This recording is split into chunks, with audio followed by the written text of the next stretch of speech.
Hello friends and welcome to my YouTube channel Simply Stocks, and today I'm going to talk about IG Petrochemical, which is on an upswing for the last 6 months.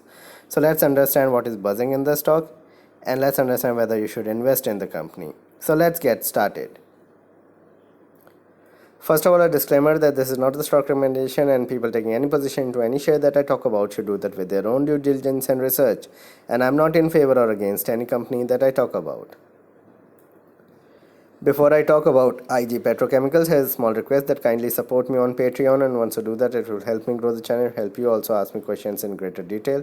Once you get the $10 membership, you will have access to my portfolio, my watch list, and a number of podcasts that I put up from now and then on stocks and markets. For detailed company analysis, or if you have a set stocks with you that you want independent query on, one-on-one discussion, you can directly email me, and with a fee, we can work things out.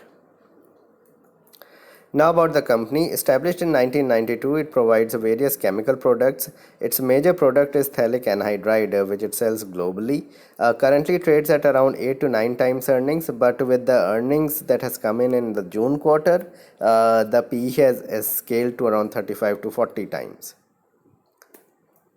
Key advantages of the company is one of the lowest cost producers. So it produces phthalic anhydride and other specialty chemicals at very low, you can say, cost, and it has operational efficiency with itself, plus economies of scales, which helps the company produce the chemical products at a faster pace and at a very you can say cost effective manner.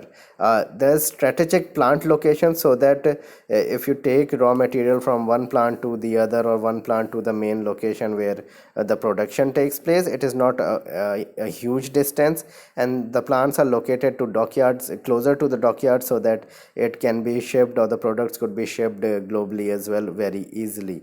The clientele is extremely strong, and they bring in like 10-15 year agreements with themselves, plus the clients that they have are leaders in the markets itself. Consistent high capacity utilization has been going on for the last 4 to 5 years, and recovery processes are much better than what it was in 2014-15. So over the 5 years, operational efficiency, recovery processes and strategies have helped the company produce very good numbers.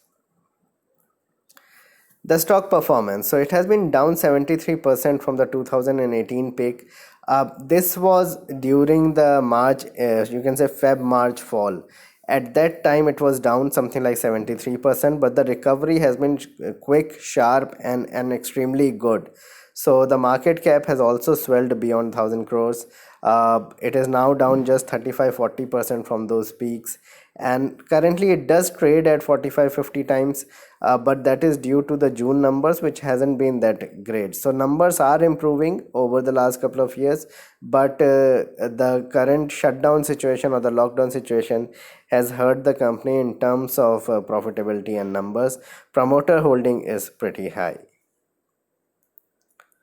What is the current situation? Demand for phthalic anhydride has surged. So after March, what has happened in April, May is that the demand for the product itself has surged, one of its major products that it produces. Some of the demand from China has shifted, and we have seen that happen in electronics, in pharmaceuticals, and in chemicals as well. We have seen Vinity Organics management on television talking about some of the businesses from China could come in, although it is not yet confirmed whether it has or not, but it could come in, and they were in talks. Same is happening with other, you can say, chemical products. So some of the demand from China has shifted for phthalic anhydride as well. Prices of the products has increased sharply over the last 2-3 months, over the last 7-8 weeks. Was attractively priced at around 230-240, and that's why it has surged from those levels all the way to 340 now, 330-340. So the big move has already happened, and one needs to understand whether one can buy at these levels or not. But growth looks sustainable for a couple of years. There is a possibility that the growth will look sustainable, but the prices of the stock has also run up, so you have to take that into account as well.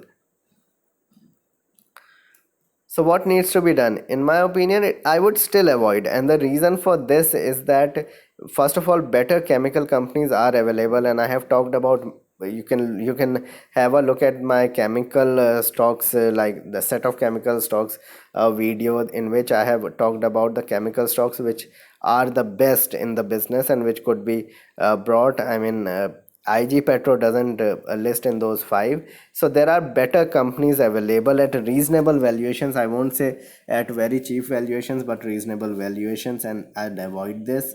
Second reason is it has already run up from those 180 200 levels all the way to 320 330. Already the run up has been 60-70% from the lows.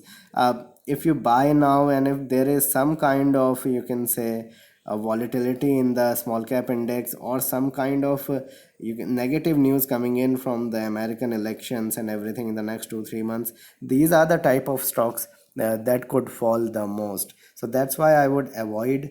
If you are having it, keep a 20% stop loss. Don't keep more than a 20% stop loss in such stocks. And if you are losing a lot, it would be difficult, because these are you can say commodity type of stocks. So suppose something has gone wrong and the stock is down 25-30%, you will not know that things are going wrong. You will only know when the results will come out. So you have to act very quickly in commodity type stocks.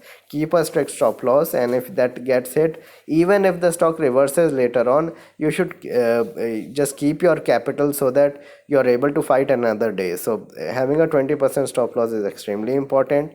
Do not overstay your you can say, do not overstay in this stock. If you have bought at lower levels, keep on booking profits and then looking to buy again.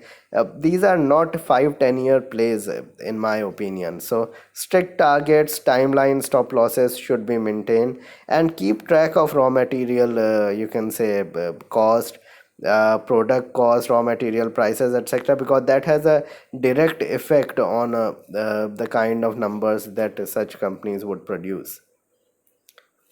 So this was a video on IG Petro. Please like and subscribe my channel, hit the bell icon so that you can get my videos straight away when I post it. Thanks a lot for watching.